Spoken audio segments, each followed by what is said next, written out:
नमस्कार, मी साक्षी अनासने. येस मराठी न्यूजमध्ये आपलं स्वागत. पाहूया त्याच्या ठळक घडामोडी.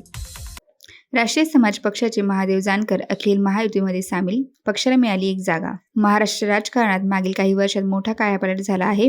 कारण गेल्या काही दिवसापासून भाजपकडून छोट्या पक्षांना विचारात घेतले जात नाही अशी नाराजी दर्शवणारे राष्ट्रीय समाज पक्षाचे अध्यक्ष महादेव जानकर यांनी महायुतीत राहण्याचा निर्णय घेतला आहे. विशेष म्हणजे महादेव जानकर यांनी काही दिवसापूर्वी राष्ट्रीय काँग्रेसचे अध्यक्ष शरद पवार यांची भेट घेतली होती. त्यामुळे महादेव जानकर महाविकास आघाडीकडून लोकसभेची निवडणूक लढतील अशी चर्चा होती. या सर्व चर्चेनंतर आता राजकारणात मोठा बदल घडणारी घटना घडली आहे.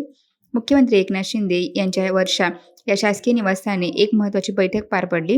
या बैठकीला उपमुख्यमंत्री अजित पवार, उपमुख्यमंत्री देवेंद्र फडणवीस हे उपस्थित होते. तसेच अजित पवार यांच्या गटाचे प्रदेश अध्यक्ष सुनील तटकरे हे देखील उपस्थित होते. या बैठकीत जागा वाटपाबाबत चर्चा झाली.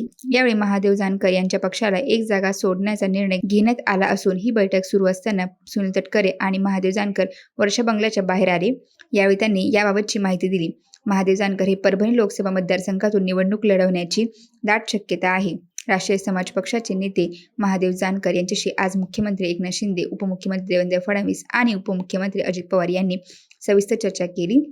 महादेव जानकर यांनी आपण महायुतीसोबत राहणार असल्याचा निर्धार यावेळी व्यक्त केला आहे. राष्ट्रवादी काँग्रेसचे प्रदेश अध्यक्ष सुनील तटकरे हे देखील यावेळी उपस्थित होते. पंतप्रधान नरेंद्र मोदी यांच्या नेतृत्वातच देशाचा खऱ्या अर्थाने विकास झाला आणि त्यांच्या नेतृत्वातच भारत विकसित राष्ट्र म्हणून उदयास येईल.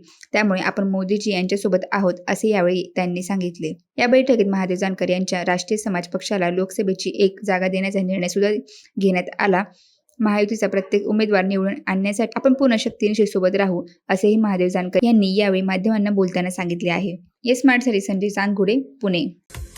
अशाच प्रकारच्या ताज्या घडामोडींसाठी yes Marathi news YouTube channel share करा, सबस्क्राईब करा, लाईक करा आणि पाहत राहा येस मराठी न्यूज.